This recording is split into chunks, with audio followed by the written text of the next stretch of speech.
Okay.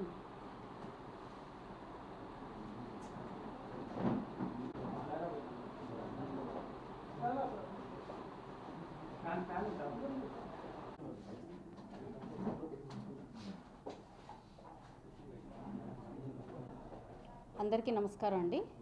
ఈరోజు ఒక ప్రధానమైన అంశాన్ని మీ ముందుకు తీసుకురావాలన్న ఉద్దేశంతో ఈ సమావేశాన్ని ఏర్పాటు చేయడం జరిగింది. నిన్నటి రోజున మనకి ఒక 2-3 రోజుల నుంచి సైక్లోన్ ప్రభావిత ప్రాంతాల నుంచి ఇబ్బందికరంగా ఉన్న వాళ్ళందరికీ, రీహాబిలిటేషన్ సెంటర్స్లో ఉన్న వాళ్ళందరికీ కూడా రాష్ట్ర ప్రభుత్వ దిశానిర్దేశం మేరకు అత్యవసర సరుకులన్నీ కూడా పంపిణీ చేయడం జరిగింది. ఈ నేపథ్యంలో గుంటూరు పశ్చిమలో కూడా ఒక కేంద్రాన్ని ఏర్పాటు చేసి అక్కడ మా ద్వారా పంపిణీ కార్యక్రమాలు చేపట్టారు. అదేవిధంగా ఇతర నియోజకవర్గాల్లో కూడా ఈ యొక్క కార్యక్రమాన్ని చేపట్టడం జరిగింది. అయితే ఈ కార్యక్రమాల్లో ప్రధానంగా మేము గమనించింది ఏంటంటే, ఇది ఈస్ట్లో జరిగిన ప్రజా పంపిణీ నిన్న, ఇదేమో వెస్ట్లో జరిగిన ప్రజా పంపిణీ. ఇక్కడ నేను మీ ముందుకు తీసుకొస్తున్న అంశం ఏంటంటే, అధికారులు ఎందుకు విభజించు పాలించు అనే కార్యక్రమాన్ని చేపడుతున్నారు అన్నది ఈరోజు నా ప్రశ్న. ఈరోజు నియోజకవర్గంలో 2 విడివిడిగా కార్యక్రమాలు చేపట్టాల్సిన అవసరం ఏముంది? ఒక పక్కన మేయర్ గారు, కమిషనర్ గారు వెళ్ళారు, ప్రజా పంపిణీలో వాళ్ళు భాగస్వాములు అయ్యారు. ఇటు ప్రజాప్రతినిధిగా మాకే ఒక్క ఇన్ఫర్మేషన్ లేదు.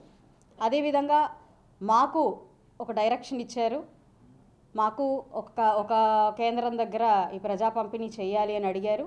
మేము అక్కడికి వెళ్ళాము. అక్కడ నేనున్నాను కానీ కమిషనర్ గారు కానీ మేయర్ గారు కానీ రాలేదు. బ్యానర్లు తీసుకుంటే వెనకాల బ్యానర్లు కట్టారు. ఈరోజు ప్రజాప్రతినిధులు బ్యానర్లో ఉన్న ప్రోటోకాల్నే చూసుకోవాలా, లేకపోతే వస్తున్న అధికారులను చూసుకోవాలా, లేదంటే దీన్ని ఏ విధంగా డిజైన్ చేస్తున్నారు అన్నది ప్లాను మేమే చూసుకోవాలా అన్నది ఇక్కడ పెద్ద క్వశ్చన్ అయిపోతుంది. మరి ఆ రోజు మేమున్న నిన్నటి రోజున ఉన్న హడావిడిలో అక్కడ ఎలా ఏర్పాట్లు జరిగాయి, ఏం ఏర్పాట్లు జరిగాయి, ఎవరికి ఇన్ఫర్మేషన్ అందింది, ఎవరికి ఇన్ఫర్మేషన్ తెలీదు అన్న సంగతి ప్రజాప్రతినిధులుగా మాకు ఐడియా ఉండదు. కానీ కార్యక్రమం అయిపోయిన తర్వాత మాత్రం సామాజిక మాధ్యమాల్లో అనేక రకాలైన పోస్టులు, అనేక రకాలైన ఫోటోలు మనకి తిరుగుతూ ఉన్నాయి. వాటిల్లో భాగంగానే ఈరోజు ఇవి నేను చూసినప్పుడు చాలా చాలా ఇబ్బందిగా, చాలా బాధగా అనిపించింది నాకు. ఇలా 2 సార్లు విడివిడిగా ఏర్పాటు చేయడానికి కారణం ఏంటి? అదేవిధంగా బ్యానర్లో మేయర్ గారు పంపిణీ చేస్తున్న బ్యానర్లో ఎంపీ గారు కానీ, స్థానిక ఎమ్మెల్యే గారు కానీ లేరు. అదేవిధంగా నేను పంపిణీ చేస్తున్న బ్యానర్లో మోడీ గారు కానీ, నగర మేయర్ గారు కానీ, లేదంటే అక్కడ ఉన్న లోకల్ లీడర్లు కానీ ఎక్కడ కూడా మనకి ఆ ఫోటోలు కనిపించట్లేదు. అంటే ఏ మెసేజ్ మనకి ఈ అధికారులు అందరూ ఇవ్వదలుచుకున్నారో నాకు ఈరోజు వాళ్ళ దగ్గర నుంచి నేను ఒక సమాధానాన్ని కోరుకుంటున్నాను. ఇదే కాదు, ఇలాగా కొన్ని సందర్భాల్లో ఇలాంటి సంఘటనలే చోటు చేసుకుంటున్నాయి. అధికారులు కనీస ప్రోటోకాల్ కూడా తెలియకుండానే వాడి యొక్క విధుల్ని నిర్వర్తిస్తున్నారా అన్నది ఈరోజు ప్రశ్నించుకోవాల్సిన పరిస్థితి. ఒకానొక కార్యక్రమంలో మెప్మా డిపార్ట్మెంట్ మొత్తం కూడా ఏకంగా చంద్రబాబు నాయుడు గారి ఫోటోనే లేకుండా కార్యక్రమాన్ని చేపట్టిన విధానం చూసాము. అదేవిధంగా ఒక్కొక్క కార్యక్రమంలో నరేంద్ర మోడీ గారి ఫోటో లేకుండా కార్యక్రమాన్ని చేపట్టడం చూస్తూ ఉన్నాము. మరి సచివాలయ దగ్గరికి వెళ్తే మరి ఈరోజు సచివాలయ సిబ్బంది కూడా ప్రజలకు జవాబుదారీగా రాష్ట్ర ప్రభుత్వాన్ని నిలబెట్టే విధంగా, వారు చేస్తున్న మంచి కార్యక్రమాన్ని ముందుకు తీసుకెళ్లే విధంగా ఉండాలి. కానీ ఈరోజు మనం చూస్తుంటే ఒక కామన్ మ్యాన్ సచివాలయానికి వెళ్తుంటే ఇక్కడేం పనులు జరగవు, ఇక్కడే పని కాదు అనే ఒక మెసేజ్ని ఇచ్చే ధోరణిగా వారి ప్రవర్తన ఉంటుంది. అంటే ఈ అధికారులు కానివ్వండి, ఈ సిబ్బంది కానివ్వండి, ప్రజలకు కానివ్వండి, అక్కడ ఉన్న ప్రజాప్రతినిధులకు కానివ్వండి ఇస్తున్న మెసేజ్ ఏంటో ఈ సందర్భంగా నేను ఒక ప్రశ్న వేస్తూ ఉన్నాను. దీన్ని రెక్టిఫై చేసుకోవాల్సిన బాధ్యత మనకి అధికారులందరికీ కూడా ఉంది. ప్రజాప్రతినిధులకి లేదు అని అంటే అధికారులకి ఒక సమన్వయం లేకపోతే ఎక్కడా కూడా రాష్ట్రం కానివ్వండి, ఆ ప్రాంతం కానివ్వండి ముందుకు వెళ్ళే పరిస్థితి ఉండదు. ప్రజలు కోరి ఓటేస్తే ప్రజాప్రతినిధులు ఆ రాష్ట్రంలోకి వస్తారు. అదేవిధంగా చాలా బాగా చదువుకుని మరి ప్రజలు కట్టే ట్యాక్సులతో జీతాలు పొందేవాళ్ళు మనకి ఉద్యోగులు, మనకి వీళ్ళందరూ ఉంటారు, ఆఫీసర్లు అందరూ ఉంటారు. వీరిద్దరి సమన్వయ వర్క్తోనే అక్కడున్న అభివృద్ధి కానివ్వండి, మరొకటి కానివ్వండి జరుగుతున్న క్రమంలో ఇలాంటి విభజించు పాలించు లాంటి పరిస్థితులు ఎందుకు నెలకొంటున్నాయి? ఇది అమాయకత్వమా, అవివేకత్వమా, అహంకారమా అన్నది ఈరోజు నా ప్రశ్న. కాబట్టి నాకు దీని నుంచి ఇది ఏర్పాటు చేసిన ఎవరైనా కానివ్వండి, ఈ కార్యక్రమంలో భాగస్వాములైన వాళ్ళు ఎవరైనా కానివ్వండి, వాళ్ళని నేను సూటిగా ప్రశ్నిస్తున్నాను. ఇలాంటి ఈ విధి విధానానికి మీరు ఇస్తున్న మెసేజ్ ఏంటో నాకు తెలియాల్సిన అవసరం ఉంది. మరి మాకు ఎలాంటి ప్రశ్నలు ఉత్పన్నం అవుతాయంటే, మీరేంటి కలుపుకొని వెళ్ళట్లేదు, లేదంటే మీరేంటి ఐకమత్యంగా లేరు, మీరేంటి ఎక్కడ ఎవరిని కన్సిడర్ చేయట్లేదు అనే మాటలు నేను వినాల్సి వస్తుంది. అది ఈరోజు మరి మాకు తెలియకుండానే జరుగుతున్న ఈ పరిణామాల్ని మరి ఏ విధంగా తీసుకెళ్లాలో ఒక ప్రశ్నగా మిగిలిపోతూ ఉంది. కాబట్టి అధికారులు దీనికి నాకు ఒక కరెక్ట్ ఆన్సర్ ఇవ్వాల్సిందిగా నేను అందరినీ కోరుకుంటూ, మీడియా ద్వారా ఇదంతా మనకి అధికారులకు కానివ్వండి, ఇటు ప్రజలకు కానివ్వండి, కార్యకర్తలకు కానివ్వండి తెలియాల్సిన అవసరం ఉంది. కాబట్టి ఈ యొక్క సమావేశాన్ని ఏర్పాటు చేసి మీ ద్వారా నేను తెలియపరచాలి అని అనుకున్నాను. దానికి ఆహ్వానం మేరకు వచ్చిన మీడియా ప్రతినిధులందరికీ, మిత్రులందరికీ కూడా పేరు పేరున నమస్కారం. మేడం, అంటే అధికారుల సమన్వయ లోపం కనుక ఎవరైనా ఇతర పార్టీ నేతలు ఉన్నారా, లేదంటే మన పార్టీలో ఉన్నటువంటి నేతలే అనుకుంటే ఏదంతా నడిపిస్తున్నారంటారా?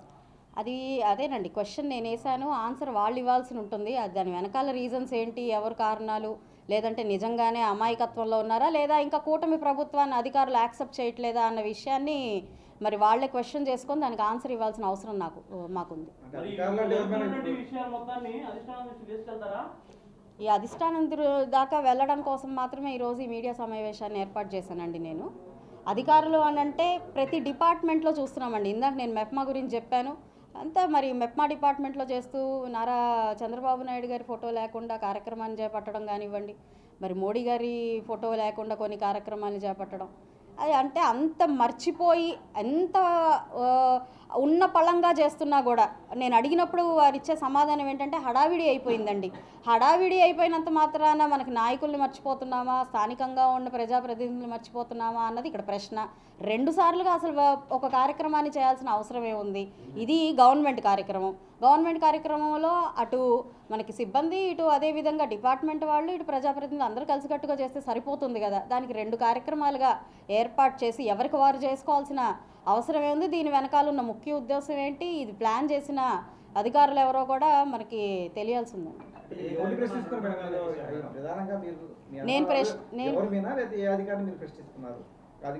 ఈరోజు ఈ ప్రోగ్రామ్ని నిన్నటి రోజున జరిగిన ఈ ప్రోగ్రామ్ని డిజైన్ చేసిన వాళ్ళు ఎవరు, దీన్ని 2 విధాలుగా ఎందుకు డిజైన్ చేశారు, నన్ను ఒకవైపు ఒక డైరెక్షన్లో, అదేవిధంగా అధికారులు మేయర్ గారు ఒక డైరెక్షన్లో ఎందుకు డిజైన్ చేసి వాళ్ళు మా ఇద్దరిని ఇలాగ వేరుబంధం చేసి ఈ యొక్క కార్యక్రమాన్ని నడిపించాల్సిన అవసరమే ఉంది.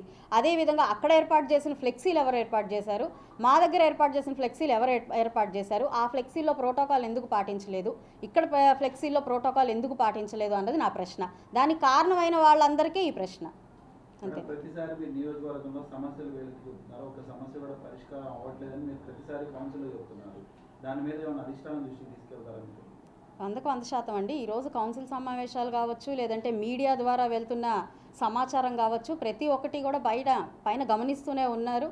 ఏదైనా ప్రజల కోసమే ఇటు అధికారులు ఉన్నా, ప్రజాప్రతినిధులు ఉన్నా ఈ సమన్వయంతో ముందుకు వెళ్తే పరిష్కారం అవుతాయే తప్ప ఎవరికి వాళ్ళు ఇది మా సమస్య కాదు అని వదిలేస్తే మాత్రం ఏ సమస్యకి పరిష్కారం రాదు. గుంటూరు పశ్చిమ నియోజకవర్గంలో ప్రధానంగా చాలా సమస్యలున్నాయి. వాటి మీద నుంచి ఎప్పటి నుంచో 1.5 నుంచి కూడా పోరాటం జరుగుతుంది. వాటన్నిటికి కూడా సత్వరమే పరిష్కారం రావాల్సిన అవసరం ఉంది. ఇది అధికారుల సమన్వయంతో వారి యొక్క నిబద్ధతతో మాత్రమే అయ్యే పని. కాబట్టి వారు అందరూ కూడా దీన్ని సహృదయంతో అర్థం చేసుకొని ప్రయారిటీ వైజ్, నేను లాస్ట్ టైం కూడా కౌన్సిల్లో అడిగాను, వర్క్స్ ప్రియారిటీ బేస్డ్ వెళ్ళండి, ఇక్కడ ప్రజలకి నిజంగా ఇబ్బంది పడుతున్న అంశాల మీద దృష్టి పెట్టండి, వాటిని ముందుకు తీసుకెళ్ళండి, ఒక సొల్యూషన్ ఇవ్వండి అని చెప్పి పదే వాళ్ళని కోరడం జరుగుతుంది. అయితే కొన్నిటి మీద వారు దృష్టి పెడుతున్నారు, మరి కొన్నిటిని ఉపేక్షిస్తున్నారు. అది వాళ్ళు అర్థం చేసుకొని ముందుకెళ్లాల్సిన అవసరం ఉందండి. అయితే తెలియాల్సిందండి. మరి నాకు తెలియకుండా అక్కడ ఒక ప్రోగ్రాం జరిగింది 24వ డివిజన్లో వారిద్దరితో. నేను ఫ్లెక్సీలు చూస్తే తప్ప నాకు అర్థం కాలేదు. నాకు ఆ ఫోటోలు, నేను సోషల్ మీడియాలో చూసిన ఫోటోల మేరకే నాకు తెలిసింది. అది కూడా నేను సాయంత్రం నిన్న నైట్ చూశాను. అప్పుడే నాకు తెలుసు ఇలా 2 ప్రోగ్రాంలు జరిగిన విషయము. సో నాకు కూడా ఐడియా లేదు. అందుకని ఇవాళ వెంటనే నేను ప్రశ్నిస్తున్నానండి అందరినీ, ఎందుకు ఇలాగ జరిగింది, దీనికి కారణం ఎవరు అన్నదే నా ప్రశ్న. దానికి ఆన్సర్ రావాల్సి ఉంది. మేడం, గుంటూరు నగరపాలక సంస్థ పరిధిలో 3 నియోజకవర్గాలు ఉన్నాయి. పర్టికులర్గా మీ నియోజకవర్గంలోనే కాంట్రాక్టులకు బిల్లు చెల్లించట్లేదని మీరు ఆరోపిస్తున్నారు. అంటే నేను ఓవరాల్గా కాంట్రాక్టర్లకి బిల్లులు రావలేదు అని అన్నాను తప్ప పశ్చిమ నియోజకవర్గంలో మాత్రమే కాదు, ఓవరాల్గా మా దగ్గరికి ఒక రిప్రజెంటేషన్ రూపంలో కొంతమంది కాంట్రాక్టర్లు అందరూ వచ్చారు. వాళ్ళు వచ్చి అనేక సమస్యలు మా ముందుకు తీసుకొచ్చారు. మేము కూడా మరి డివిజన్లోకి వెళ్తున్నప్పుడు ఈరోజు ఒక్క దర్గా బ్యాక్ సైడ్ ఉన్న రోడ్డు మనం తీసుకుందాం, అది ఎంత ఒక 200 మీటర్లు కూడా ఉండని రోడ్డు, అది ఎందుకు వేయలేదు అని ప్రశ్నించినప్పుడు కాంట్రాక్టర్లు అధికారుల మీద, అధికారులు కాంట్రాక్టర్ల మీద ఒకళ్ళు చెప్పుకునే పరిస్థితి కనపడుతుంది. సో ఈ సమన్వయ లోపాన్ని నేను ఎప్పుడు ప్రశ్నిస్తున్నాను, ప్రజల కోసం ప్రశ్నిస్తున్నాను, దానికి ఆన్సర్లు రావాలి, అధికారులు దీన్ని అర్థం చేసుకోవాల్సిందిగా కోరుకుంటున్నాను.